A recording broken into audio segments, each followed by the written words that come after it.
Queremos comentar un poco lo que ha sucedido con estos 4 policías abatidos finalmente y a quién corresponde, qué investigación nos puede dar luces sobre los responsables, porque no es el primer atentado en el Braem, una zona tan conflictuada por este tipo de violencia y por el narcotráfico además. Claro, en principio hablamos de este atentado y la gente siempre dice el Braem, pero en realidad estamos kilómetros de distancia del Braem porque estamos hablando de la sierra.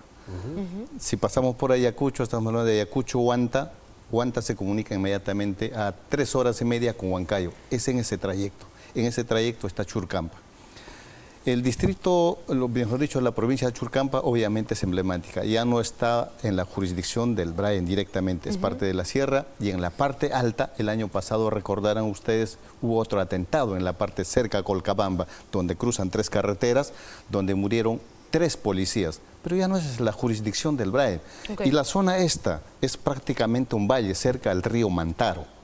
O sea, nadie se imaginaba que en esta zona iba a haber un atentado porque hace decenas de años que ya no hay atentados en esta zona.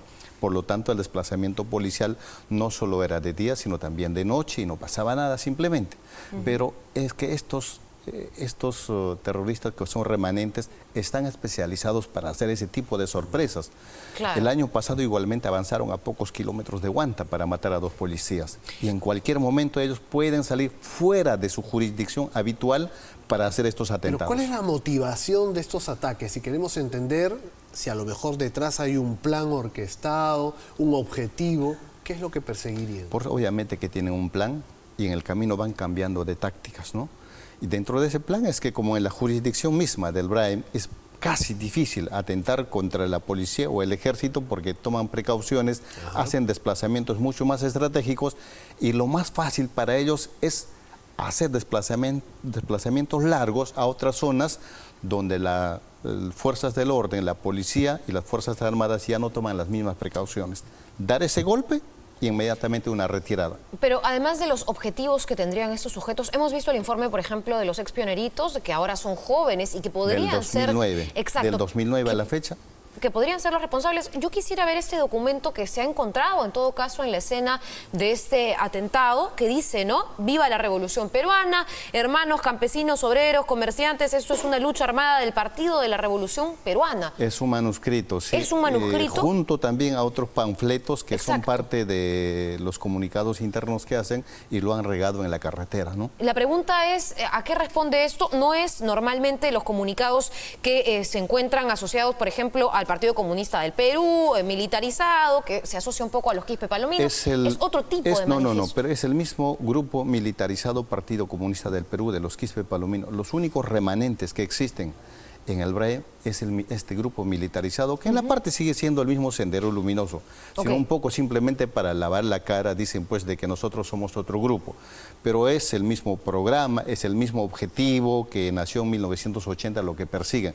O sea, ellos siguen soñando tomar el poder a través de las armas, eso no han dejado de soñar. El tema del narcotráfico en esta zona, señor Yaranga, usted que es especialista en estos temas, ¿en qué momento entra y cómo combatir ambas cosas? El tema del narcotráfico y el tema además de este tipo de pensamientos que finalmente ya hemos superado, ¿no? Por eso se habla de narcoterrorismo. Obviamente esta zona también es parte de un corredor. O sea, la mayor zona, todos los corredores que vienen del Braem son corredores del narcotráfico.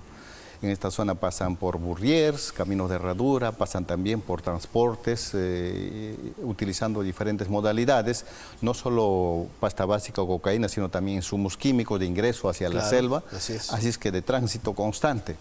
Pero esta gente está pues preparada como para hacer estos desplazamientos. Yo presumo que por lo menos han hecho un desplazamiento por lo menos de una semana para este ataque especialmente. Y en esa línea, señor Yaranga, ¿cuál es el objetivo político que ellos tienen? Lo que ocurre aquí, más allá de la muerte de estos 4 policías, que nos preocupa a todos en el Perú, pero más allá del atentado, ¿eso tiene alguna repercusión en la capital? ¿Tiene algún sentido político? ¿Se proyecta a otras zonas o todo está, digamos, consolidado aquí en esta sierra adyacente al Braem? Como dominio, obviamente ellos no han salido mucho de la zona que controlan muy bien y conocen, y encima de que es una zona muy estratégica, ¿no? Pero políticamente sí tienen esos deseos de salir.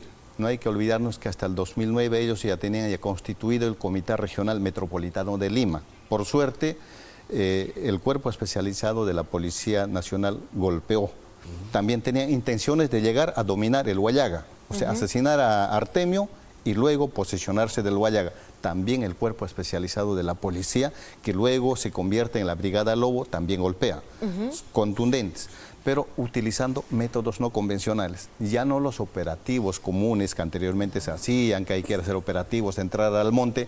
Eso simplemente es entregarse a la muerte. Ahora, señor Yaranga, vamos a hablar también porque evidentemente hay, digamos, una inteligencia detrás de la policía, hay unas precauciones que tendrían o podrían siempre tomarse para que esto no suceda, pero antes de eso, el propio presidente de la República, Martín Vizcarra, también dio unas palabras sobre lo que ha sucedido. Vamos a escuchar las declaraciones del primer mandatario. Hace instantes.